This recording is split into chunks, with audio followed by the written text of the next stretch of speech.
Kita masih berada di suasana Isra Mi'raj, yakni di bulan Rajab yang bertepatan dengan bulan Januari dalam kalender Masehi.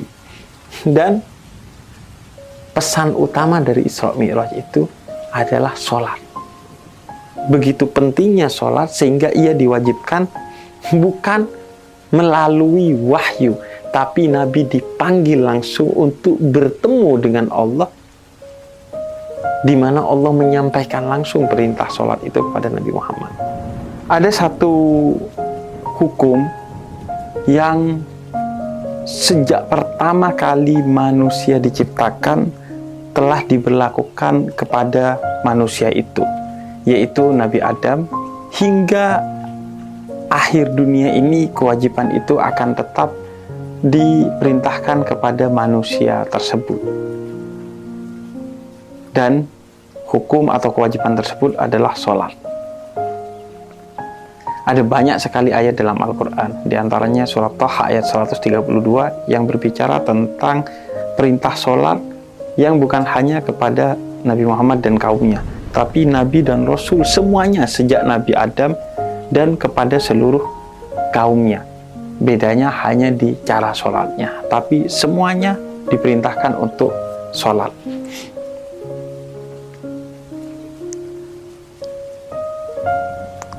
Bahkan kita diciptakan untuk sholat. Wa ma khalaqtul jinna wal insa illa liya'budun. Begitu kata Allah, tidak aku ciptakan jin dan manusia kecuali untuk beribadah. Dan di antara ibadah yang paling utama itu adalah sholat. Kenapa gue bilang ibadah yang paling utama? Karena dalam sholat semua rukun Islam ada di dalamnya. Dalam sholat ada syahadat, lu bersyahadat ketika sholat. Dalam sholat ada puasa, lu gak boleh makan dan minum, kalau enggak sholat lu akan batal. Dalam sholat ada zakat, lu memberikan waktu yang seharusnya bisa lu gunain untuk yang lainnya, melainkan untuk sholat. Dan dalam sholat ada haji karena sama-sama menghadap dan berfokus kepada Ka'bah. Yang tahu kita adalah yang menciptakan kita. Sebagaimana yang tahu fungsi kamera adalah yang pertama kali bikin kamera. Yang bikin kamera kemudian bikin panduan cara dan fungsi menggunakan kamera. Ada guidance booknya biasanya. Yang bikin kita telah memberikan guidance book itu, namanya Al-Quran, yang mengatakan bahwa kita diciptakan tujuannya untuk sholat. Makanya para sufi itu hidupnya untuk sholat. Mereka full time sholat, yang lainnya hanya buat mengisi waktu kosong di luar waktu sholat. Makanya mereka sholat subuh sampai selesai dan kemudian mengisi waktu karena nunggu sholat duhur. Dan kemudian sholat duhur sampai selesai, kemudian mengisi waktu entah dengan bekerja atau menimba ilmu hanya karena untuk nunggu sholat asar, dan begitu seterusnya. Makanya full hidup mereka itu adalah sholat hingga mereka mati dalam keadaan sholat, baik sholat secara ritual maupun sholat hatinya dalam konteks sedang menunggu sholat. Bahkan menurut para spiritualis muslim atau sufi, surga itu abadi bagi kita, padahal kita ngelakuin kebaikannya cuman mungkin 80 tahun kalau umur kita segitu, atau lebih atau kurang sesuai umur kita. Tapi surganya itu abadi karena kita dihitung hidup dalam ibadah. Kalau kita ketika kerja tidak utamanya sedang bekerja, tapi ngisi waktu di sela-sela kita nunggu sholat. Makanya kita dianggap abadi beribadah, walaupun tidak sedang melakukan ritual ibadah, yaitu sholat misalnya. Begitu juga sholat itu, kata para spiritualis muslim, bukan sebenarnya kewajiban, melainkan hak. Kenapa? Karena in ahsantum ahsantum li anfusikum. Kalau kamu melakukan sholat atau kebaikan apapun, sebenarnya kebaikan atau sholat itu bukan untuk Allah, tapi untuk dirimu sendiri. Persis seperti yang dikatakan dalam surat Taha ayat 132. Jangan kamu mengira ketika kamu sholat, kamu sedang memberikan rezeki kepada Allah, tapi Allah lah sang pembeli rezeki kepadamu. Buktinya, ada orang yang nggak sholat, tetap Allah kasih rezeki. Sholat itu untukmu, bukan untuk Allah. Untuk kita semua. Makanya hak. Karena kalau nggak sholat, kita yang rugi. Kita yang konyol. Kita yang berantakan hidupnya. Bukan hanya di akhirat, tapi di dunia. Makanya sholat itu sebenarnya buat kita.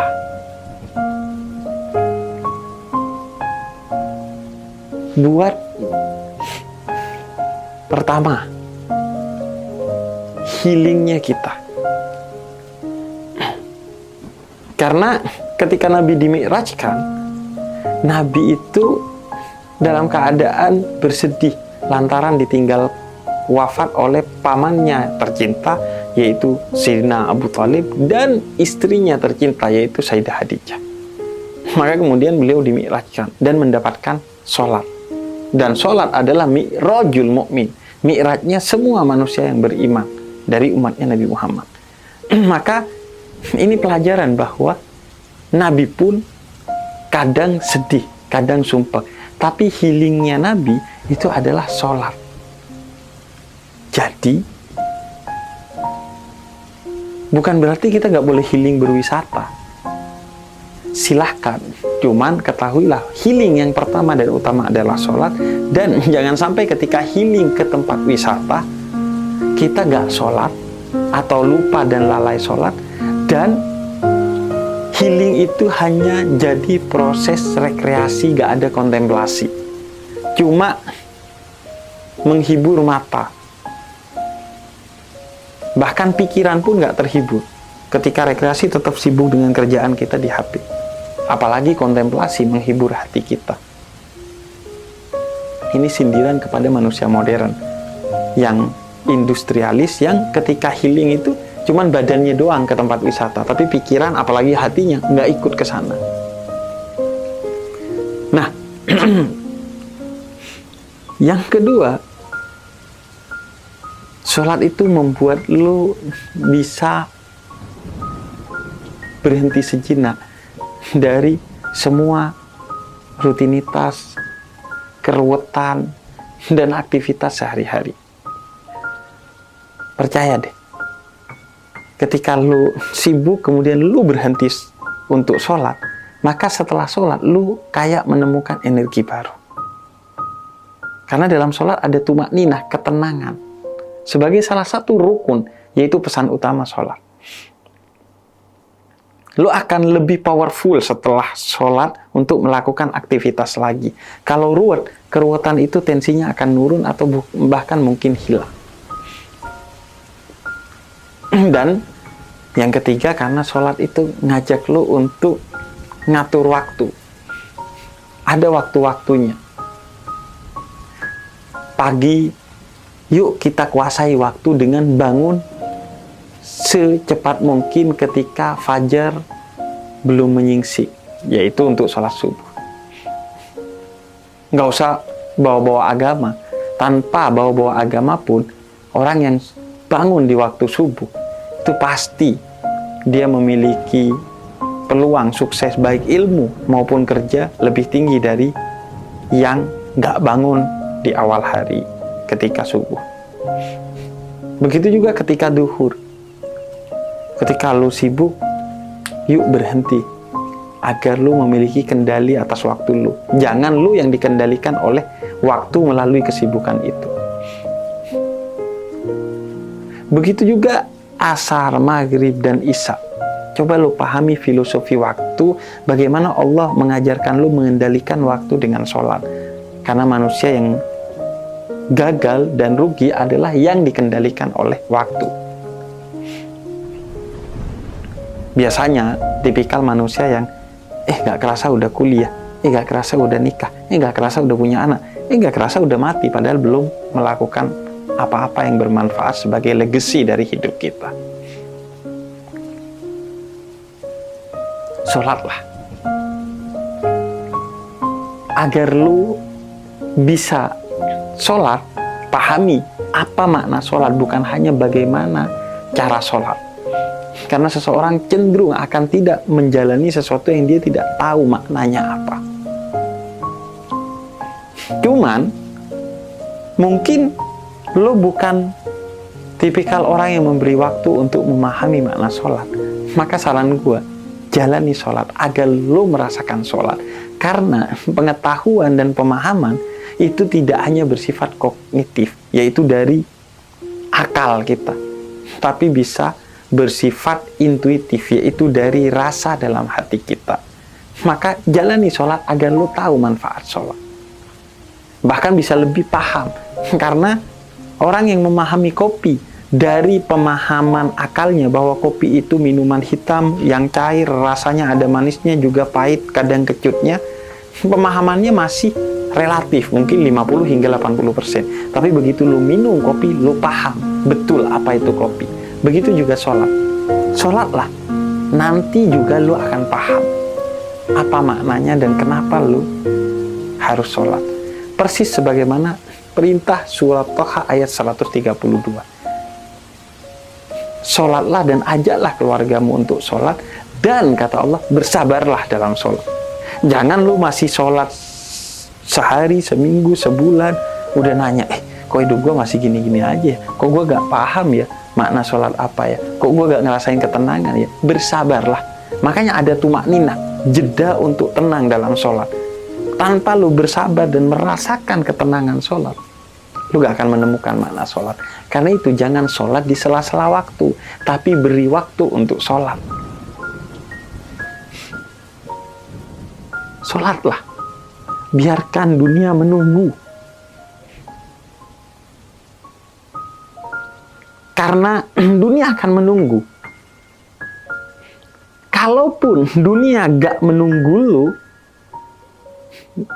karena misalnya kiamat tiba-tiba, atau lu mati tiba-tiba, bukankah kematian terbaik adalah saat sholat?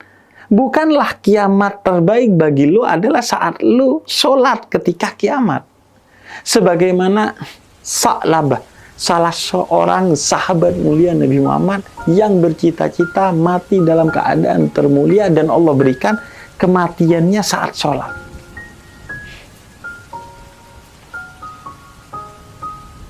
Dunia akan menunggu.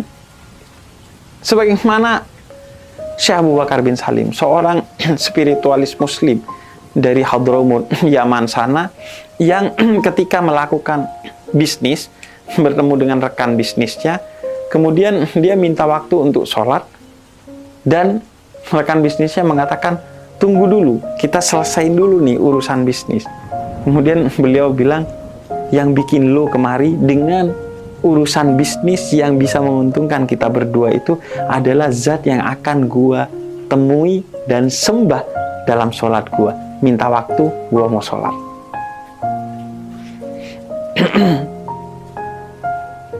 Dan bagaimana lu bisa pesimis dengan sholat, sedangkan sholat itu mi'rajul mukmin, pertemuan dan dialog dengan yang maha kuasa, pencipta, pengasih dan penyayang.